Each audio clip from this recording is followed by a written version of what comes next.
Hello everyone, সবাইকে অনেক অনেক শুভেচ্ছা ও স্বাগতম আমাদের আজকে সাধারণ জ্ঞান ক্লাসে। আজ আমরা পড়ছি বাংলাদেশের বিভিন্ন প্রতিষ্ঠান, একাডেমি ও কমিশন সম্পর্কে। গত ক্লাসে আমরা শিখেছি পৃথিবীর বিভিন্ন উপজাতি, আন্তর্জাতিক দিবস আর খেলাধুলা সম্পর্কে। আজ আমরা বাংলাদেশের বিভিন্ন প্রতিষ্ঠান এবং একাডেমি সম্পর্কে জানবো। বাংলাদেশের কিন্তু বেশ কিছু প্রতিষ্ঠান রয়েছে, তাই না? প্রতিষ্ঠান সম্পর্কে কেন জানতে হয়? কারণ এই জায়গাগুলোতে কিন্তু গবেষণা বা বিভিন্ন ধরনের যে ডিসকাশন, বিভিন্ন আবিষ্কার আমাদের দেশের জন্য গুরুত্বপূর্ণ এবং আমাদের দেশের গুরুত্বপূর্ণ ফসল অথবা গুরুত্বপূর্ণ কোনো পণ্যের উপর এগুলো কিন্তু সংগঠিত হয়ে থাকে। আর সেই জন্য এগুলো কোথায়, এগুলো জানাটা আমাদের জন্য খুবই গুরুত্বপূর্ণ। বাংলাদেশের কৃষি গবেষণা ইনস্টিটিউট রয়েছে জয়দেবপুর, গাজীপুর, এবং ধান গবেষণা ইনস্টিটিউটও একই জায়গায়। বাংলাদেশের পাট গবেষণা ইনস্টিটিউট মানিক মিয়া এভিনিউ, একদম ঢাকার ভেতরে। ইক্ষু গবেষণা ইনস্টিটিউট ঈশ্বরদী, পাবনায়। বাংলাদেশের চা গবেষণা ইনস্টিটিউট সিলেটে রয়েছে। তোমরা জানো আসলে সিলেট চা বাগানের জন্য বিখ্যাত। বাংলাদেশের নদী গবেষণা ইনস্টিটিউট ফরিদপুরে। এবং খুবই চমৎকার ভাবে যে বাংলাদেশের বন, পশু সম্পদ এবং মৃত্তিকা সম্পদ উন্নয়ন ইনস্টিটিউটও রয়েছে। তো এইগুলো মনে রাখার জন্য আমরা বিগত ক্লাসে কিন্তু যে টেকনিকটা মিস সবসময় বলি, পাঁচটা পাঁচটা করে পড়ে এরপরে না দেখে লেখার অভ্যাস করা, এবং না দেখে লেখার পরে আবার মিলিয়ে দেখা স্লাইডের সাথে যে আমি ঠিক মতো করতে পেরেছি কিনা। তো এই টেকনিকটা ইউজ করে কিন্তু আসলে আমরা এরকম ছোট ছোট ইনফরমেশন মনে রাখতে পারি। বাংলাদেশের মহাকাশ গবেষণা এবং দূর অনুধাবন প্রতিষ্ঠান রয়েছে, এটাকে আমরা জানি। এটার নাম হলো SPARRSO, space research and remote sensing organization. এটি প্রতিরক্ষা মন্ত্রণালয়ের অধীনে রয়েছে এবং 1980 সালে প্রতিষ্ঠিত হয়। বাংলাদেশের একমাত্র দুর্যোগ পূর্বাভাস কেন্দ্র।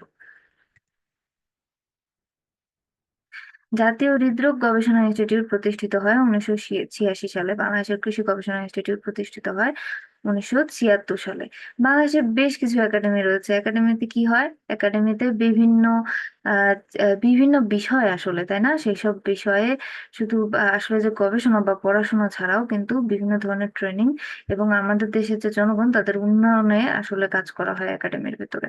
তো একাডেমির ব্যাপারগুলো কিন্তু আসলে একই। আমরা এটি লিখে লিখে মুখস্থ করার চেষ্টা করব। না দেখে দেখে প্রথমে পড়বো এবং এরপরে না দেখে দেখে মুখস্থ করার চেষ্টা করব।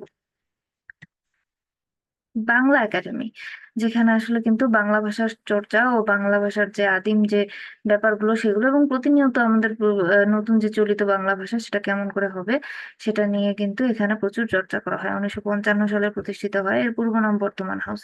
মহাপরিচালক ডক্টর মাজহারুল ইসলাম, এবং এর স্বায়ত্ত শাসন দেয়া হয় তা বাংলা একাডেমি অ্যাক্ট 1957 সালে। মহিলা পরিচালক কিন্তু এখানে আসলে এসেছেন এখন পর্যন্ত, তার নাম হচ্ছে নীলিমা ইব্রাহিম। ভাষা আন্দোলনের ফলস্বরূপ কিন্তু এই বাংলা একাডেমি প্রতিষ্ঠিত হয়েছে, তাই না? আমাদের অনেক আত্মত্যাগের একটা ভাষা, যেটা আমরা কথা বলতে চেয়েছি। শিশু একাডেমি, এটা 1977 সালে প্রতিষ্ঠিত হয়েছে শিশুদের উন্নয়নের জন্য। তোমরা সবাই জানো এর বর্তমান চেয়ারম্যান লাকি ইনাম। রাষ্ট্রপতি জিয়াউর রহমান এটি প্রতিষ্ঠা করেছিলেন। বাংলাদেশে বেশ কিছু কমিশন রয়েছে। কমিশনের কাজ কি? কমিশনের কাজ হলো বিভিন্ন বিষয় নিয়ে, যেমন দুর্নীতি দমন কমিশন, তাদের কাজ হচ্ছে দেশে দুর্নীতি দমন করা। বিভিন্ন জায়গায় গিয়ে গিয়ে হয়তোবা তারা অভিযান চালান এবং সেখান থেকে দুর্নীতির কোনো প্রমাণ পেলে সেগুলো কিন্তু তারা দমন করার চেষ্টা করেন, এবং পরবর্তীতে যে স্টেপ গুলো নেওয়া দরকার সেগুলো নেন। এবং একইভাবে প্রত্যেকটা কমিশনের আসলে কাজগুলো তাদের নিজ নিজ কাজের অধীন, এবং প্রত্যেকটা ক্ষেত্রে আসলে এগুলো আমাদের দেশের যে সাংবিধানিক যে গঠন সেটার জন্য খুবই গুরুত্বপূর্ণ। তো এই ছিল আমাদের আজকের ক্লাস। সবাইকে অনেক অনেক ধন্যবাদ আমাদের আজকের ক্লাসে জয়েন করার জন্য। তোমাদের সঙ্গে আবারও দেখা হচ্ছে পরবর্তী ক্লাসে।